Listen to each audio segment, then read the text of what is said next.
On our pregame show, we're visiting now with a young man that I've had the opportunity over the last 3 years of broadcasting Franklin Regional Panthers football on the Westmoreland Sports Network to call his name quite often, both on offense and on the defensive side of the ball.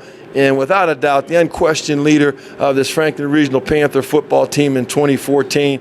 I'm referring to the outstanding running back and Mike linebacker, Brett Zanotto, who has committed to the University of Maryland to continue his education and athletic career. And we're pleased to have him on our pregame show prior to this game against Gateway. And Brett, before we talk about your future, we got to talk a little about last week's game. There was a big one as your club came in ranked number 8 in the WPIL AAA. TJ came in ranked number 3. It was a very physical football game, as you guys know, but I think the critical change of that game in terms of momentum, and I want to get your thought on that, was when they got that 72-yard catch and run by Frankie Lynham with 50 seconds left in the second quarter to make the score from 14 to nothing to 21 to nothing. Do you think that was the key momentum-wise? Yeah, I mean, the big plays killed us. I mean, overall, I think we played very well on the offensive side of the ball and the defensive side of the ball. Like TJ, they're a great team, and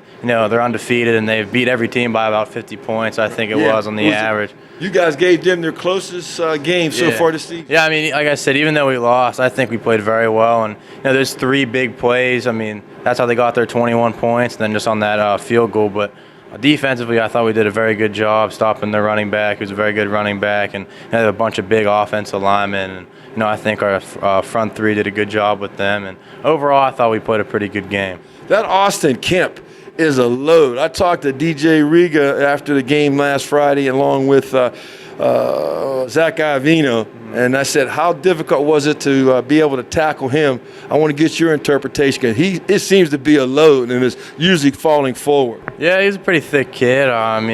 Unfortunately, he got hurt. I mean, I wanted to keep playing against him a little bit, but fortunately got hurt. But, he had great speed, he had good size and everything, good strength. So, he's a very good player. Let's talk a little about yourself.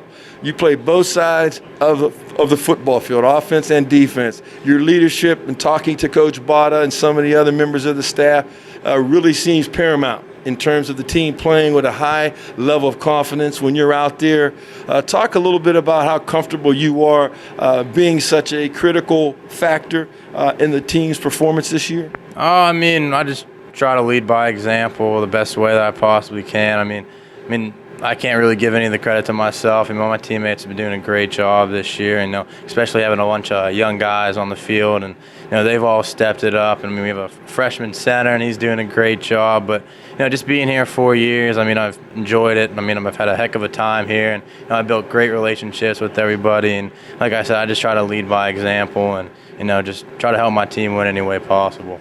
You committed early to the University of Maryland. You'll be in the Big Ten next year. I was talking with you earlier today about how you've been following the Terps this year, and maybe talk a little bit about your impressions as you get ready after you graduate from Franklin Regional to play Division I football in the Big Ten. Yeah, I'm very excited, obviously, but first we got to take care of business here. But I'm very excited. I've been down there about 3 times now, and the coaching staff is great, and they treated my family very well, and the campus is beautiful. I want to major in marketing, and their marketing program down there is awesome. So, everything just fit in place for me there and for my family, and I'm just very excited to go down there and try to make an impact as early as I can down there. And it's nice to be going to a school that's not too far for your parents to travel. Basically, they can come watch every game that you play at home, and I wouldn't be surprised they'll have some Big Ten travel weekends in their future. Yes, sir. Yeah, my grandparents and my mom, they haven't missed a game yet. So, that was a big thing, too, to make sure they come down for every game.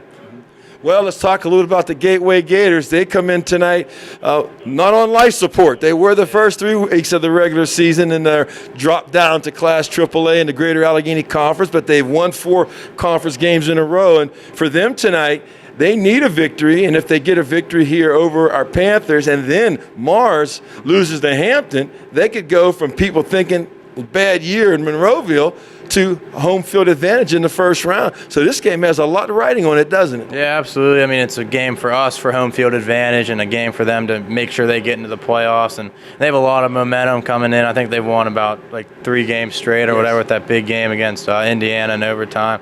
So, I mean, we just got to make sure that we get on top of them early and, just play the way that we've been playing and, just win that physical battle, and I think we'll be okay. This Gateway Franklin Regional, I think, is the start of a new rivalry in the Greater Allegheny Conference. Talking with Coach Botta earlier, the proximity of the teams, the fact that it's been a long time that Franklin Regional has played against Gateway. Gateway's great reputation in the Quad A level, it sets itself up to be a game that should have a lot of meaning at the end of every season. What's your thought about that? Yeah, absolutely. I mean, it's only 20 minutes away, and like Coach Botta was saying, the rivalry before that was awesome, and I'm very happy to be a part of it again with the start of that again, and I'm sure it's going to be a great game for the upcoming years. One final question for Brett Zanotto. Up to this point, what is your favorite memory playing football for the Franklin Regional Panthers? That's tough to answer, but I mean, I'd probably say against the Westmoreland game last year when I think it was like 4th down and 1, and it was like about 30 seconds left, and we had that we stopped Jimmy Wheeler and on 4th down to seal the victory against them and get into the semifinals. I'd say that was probably the most exciting. My favorite memory. Yeah. Well, that prompts another question, so I lied. There'll be one more question coming up. I talk about your running. I talk about leading the team in tackles again this year. You set a school record last year in tackles. What side of the ball do you seem to enjoy the most? Giving hits or from on the defensive end or trying to punish people running the ball? Definitely the defensive side of the ball. I have more fun on that, but I mean, I do enjoy running the ball, and it's probably going to be the last time I run the ball. So, I mean, I'm just trying to enjoy that, but definitely the defensive side of the ball. I kind of have more freedom, just get to run around and hit people. So that's my favorite spot. Brett, congratulations on what's been an outstanding career here at Franklin Regional. You're most welcome, and let's see you go out. If this is the last time you're going to be running the ball, let's have a big night against the Gators. Yes, sir. Thank you very much. I appreciate it. That is Brett Zanotto, who we've had so much fun describing his exploits on our network during his career.